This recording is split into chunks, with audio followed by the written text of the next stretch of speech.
हांसी में किसानों का अनिश्चितकालीन धरना जारी है। लघु सचिवालय के बाहर दूसरे दिन भी किसान धरने पर है। दर्ज मुकदमों को रद्द करने की किसान मांग कर रहे हैं। सांसद रामचंद्र जांगड़ा पर मामला दर्ज करने की भी मांग। उधर जिन किसानों पर कार्रवाई हुई है उन पर मुकदमे हुए हैं, उन्हें रद्द करने की मांग पर ही किसान अड़ गए हैं। हांसी में किसानों का ये अनिश्चितकालीन धरना जारी है। लघु सचिवालय के बाहर बड़ी तादाद में किसान धरने पर बैठे हैं। इनकी तरफ से साफ कहा गया कि जब तक उनकी दोनों मांगे मानी नहीं जाती तब तक ये यहां से नहीं हटेंगे। पहली मांग ये है कि किसानों पर जो मुकदमे दर्ज हुए हैं उनको रद्द किया जाए। इसके अलावा सांसद रामचंद्र जांगड़ा पर केस दर्ज होना चाहिए।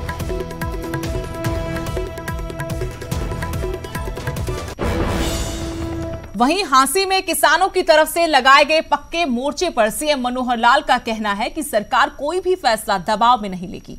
ये लोकतांत्रिक सरकार है और यहां कोई भी फैसला दबाव में नहीं लिया जाता है। मैंने कल कहा है कानून अपना काम करेगा, जिसका दोष होगा उसके खिलाफ कार्रवाई होगी। अगर दोष नहीं होगा तो दबाव में कहीं भी आकर के कोई कार्रवाई किसी के खिलाफ नहीं होगी। हम लोकतांत्रिक सरकार है, लोकतांत्रिक सरकारों में दबाव की राजनीति नहीं चलती है। इस दबाव के कारण से सरकार का कोई भी निर्णय नहीं बदला जाएगा। उधर करनाल में सीएम मनोहर लाल ने दूसरे दिन भी कई बड़ी सौगातें दी। सीएम ने 225 करोड़ की लागत से करनाल कैथल रोड, करनाल इंद्री लाडवा रोड का उद्घाटन किया। वहीं किसान आंदोलन के कारण बॉर्डर पर बंद रास्ते पर सीएम ने कहा कि किसान नेताओं से आगे भी बातचीत होगी। मामला कोर्ट में है, फिर भी अपील करता हूं कि जनता को परेशानी ना हो, इसलिए रास्ता खोल दें। पंचायत चुनाव को लेकर सीएम ने कहा कि मामला कोर्ट में है, कोर्ट के फैसले का इंतजार है। महिलाओं को अगर 50% तक पंचायत चुनाव में आरक्षण मिलेगा तो ये जनहित की बात है।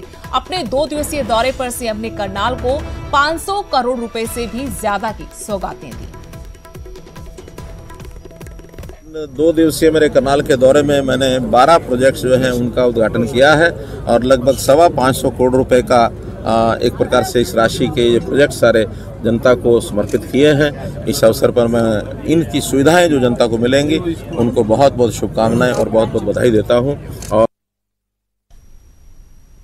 इलाहाबाद उपचुनाव में सरकारी मशीनरी के दुरुपयोग को लेकर इनेलो की तरफ से, कांग्रेस की तरफ से बीजेपी जेजेपी सरकार पर गंभीर आरोप लगाए गए थे।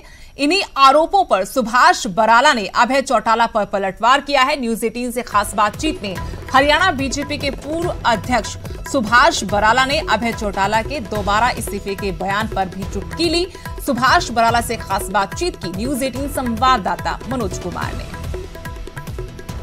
बीजेपी के पूर्व प्रदेश अध्यक्ष और इलाहाबाद उपचुनाव के प्रभारी सुभाष बराला हैं, उनसे बात करते हैं। सर, अभय चौटाला जीते हैं वहां से, कल शपथ ग्रहण के दौरान उन्होंने कई बातें कही। उन्होंने आपकी पार्टी पर भी आरोप लगाया, साथ ही साथ चुनाव आयोग को भी उन्होंने कहा कि हमारी शिकायतों पर कार्रवाई नहीं की। क्या जवाब है सर? देखिए, अभय सिंह चौटाला को आदत है आरोप लगाने की, लेकिन मैं एक बात कहना चाहूँगा कि उनको जो उपचुनाव जो पहले हुए हैं और खास करके महम का उपचुनाव, कोई भी बात करने से पहले महम के उपचुनाव का दृश्य उनको ध्यान करना चाहिए।